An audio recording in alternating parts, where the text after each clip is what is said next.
inspired by real-life events.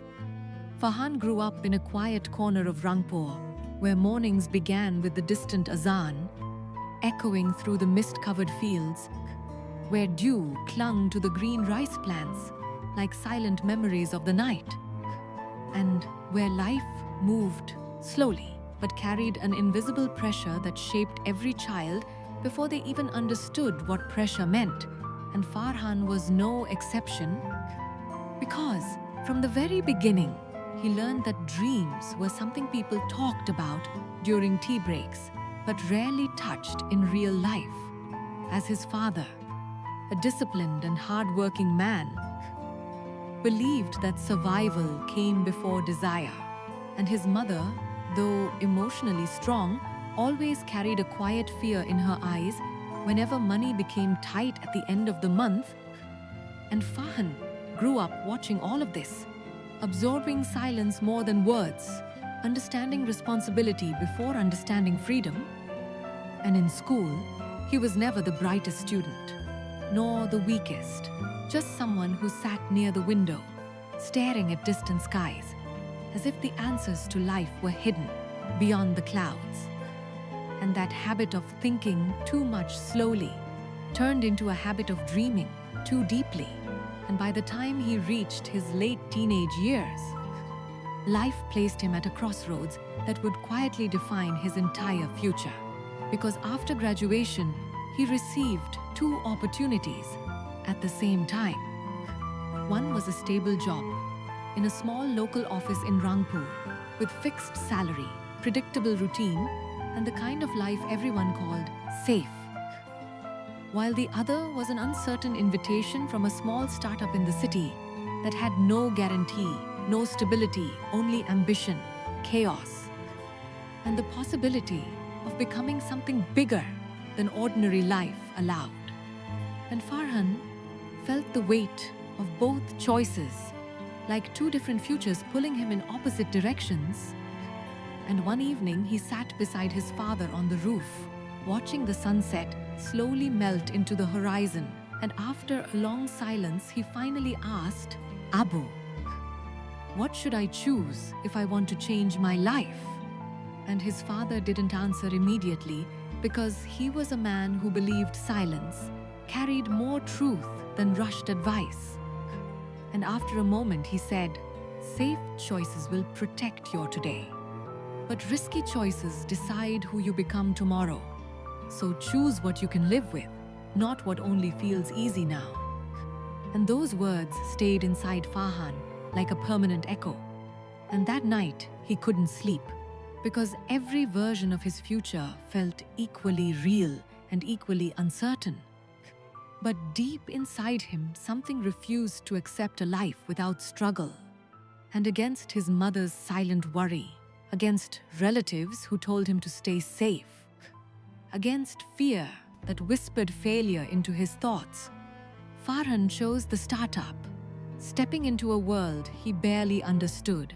And the first days felt like entering a different reality, because the office was small, walls slightly cracked, chairs mismatched, computers slow, and the team was young, inexperienced, and constantly learning through mistakes, and nothing felt stable. Not even time, because every day brought new problems and every night ended with exhaustion that settled deep into bones. And sometimes Farhan would return to his rented room, sit alone under a flickering light, and question everything he had chosen, wondering if ambition was just another form of self-destruction, disguised as hope. And during those nights, his only companion was silence, broken occasionally by messages from home, where his mother would ask softly if he was eating properly, and Farhan would always lie and say yes, because he didn't want her to worry. And slowly days turned into months, and months into a cycle of struggle, where success never arrived quickly, and failure kept visiting more often than confidence. And one of his closest colleagues, Imran, who always tried to hide stress behind humor, once said while staring at the whiteboard, filled with unfinished plans. If this startup survives, we will either become something great or disappear completely without anyone noticing. And everyone laughed lightly. But inside, they all knew it wasn't really a joke. And during this time, Farhan's life outside work was also silently collapsing, in ways he didn't fully understand yet. Because his father's health began weakening.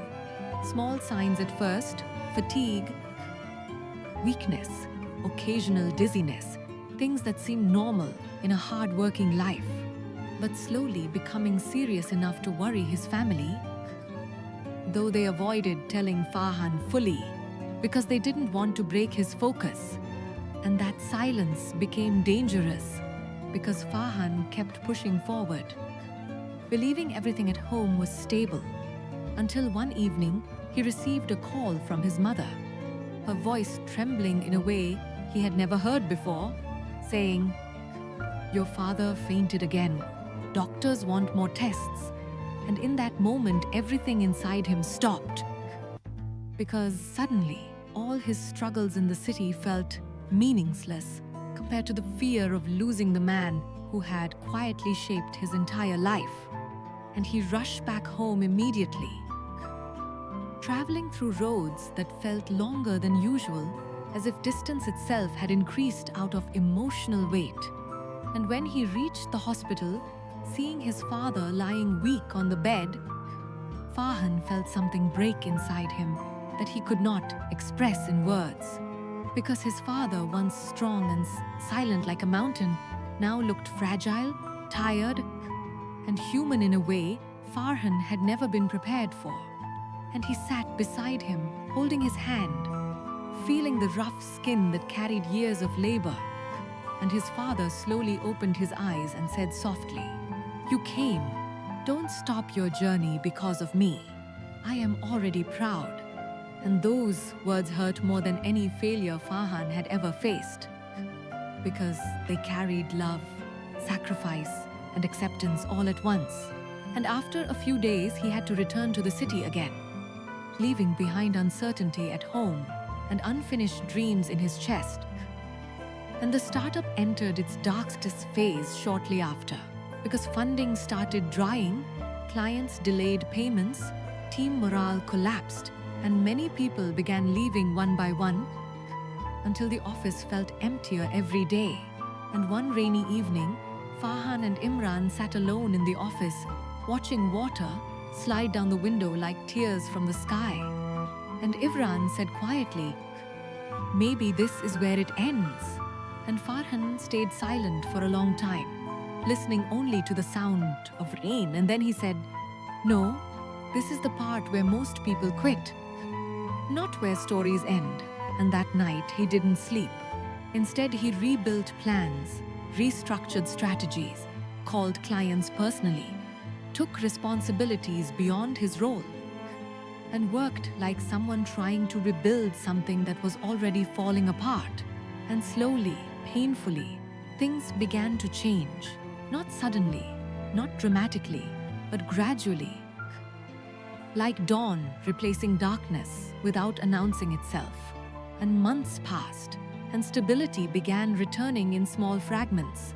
But just when life seemed to find balance again, another call came from home, short, heavy, and final in tone, when his mother said, "Come home quickly." And he understood without asking, because some sentences don't need explanation. And by the time he reached Rangpur again, the silence in his home told him everything before anyone spoke. And at the funeral, he stood still, unable to fully process the reality that his father was gone, because grief was not loud, it was heavy, and it pressed down on everything he had ever known. And later that night, sitting alone in his childhood room, touching old walls that had witnessed his growth, he opened his father's diary and found a line written in shaky handwriting that said, "A man's success is not measured by what he earns for himself, but by what he builds, so his family never suffers the same pain." And that moment changed something irreversible inside Farhan. because he finally understood that his father's life had never been about words, but about silent sacrifice. And Farhan returned to the city not with ambition alone, but with purpose carved deeper than before. And this time he worked differently, not chasing speed, but building stability, not chasing recognition, but meaning, treating people with more empathy, decisions with more patience, and struggles with more understanding. And years passed like chapters, slowly writing themselves, until the startup became a stable company, not a flashy success story, but a real one, strong enough to support families, including his own mother, who now lived peacefully beside him. And one evening, standing on the office terrace, watching city lights stretch endlessly into the horizon, Farhan remembered every version of himself that had existed before this moment. The confused boy at the window, the struggling man in a broken office, the son holding his father's hand in a hospital room. And Imran came beside him and said, "We almost gave up that day." And Farhan smiled quietly and replied, "If we had given up, we would have only remembered pain, not purpose." And in that silence between lights and wind, he understood that life was never about avoiding loss or failure, but about continuing even when everything inside you asks you to stop. Because in the end, a person is not defined by how easily they win, but by how deeply they continue when everything they love is tested, and how they turn loss into direction, and pain into meaning, and silence into strength. And the real story of life is never written in success alone, but in every moment you refuse to give up, when giving up feels easier than breathing. Because only then does life finally reveal its hidden truth, that every ending is simply a quiet beginning of understanding who you were always meant to become.